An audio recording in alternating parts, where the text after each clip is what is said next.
আজ সকালে একটা কাজে বোলপুর গিয়েছিলাম। তা ফেরার সময় ভাবলাম ভুবনডাঙ্গা চত্বর থেকে অল্প করে ভিডিও করে নিই। তা রাস্তাঘাট দেখেই বুঝতে পারছেন আজ শান্তিনিকেতনে সকাল থেকেই বৃষ্টি, ওই সময়টা একটুখানি বৃষ্টিটা কমেছিল, তাই কাজটা সেরে আসতে পেরেছি। চারিদিকে তখন মোটামুটি বৃষ্টিটা কম ছিল বলে ভিড় ভালোই ছিল। রাস্তায় দেখুন এখনও জল জমে আছে, দোকানগুলো এখনও কোনোটাই খোলেনি, সবটাই বন্ধ ছিল এই সময়। এখন এই নিশা, যেটার জন্য মেনলি ভিডিওটা করা, নিশা হোটেলের সামনে দিয়ে জাস্ট পেরোচ্ছি। এই বাঁদিকে টার্ন নিয়ে একটা শর্ট রুট তৈরি করা হয়েছে।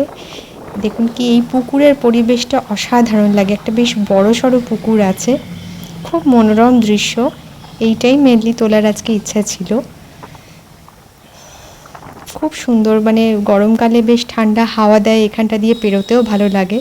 এখন আমি আশ্রম চত্বরে ঢুকে পড়েছি, সীমান্তপল্লীর দিকে এগোচ্ছি। রাস্তায় তখনও জল জমেছিল, তবে ছিটে ফোটাও বৃষ্টি ছিল না।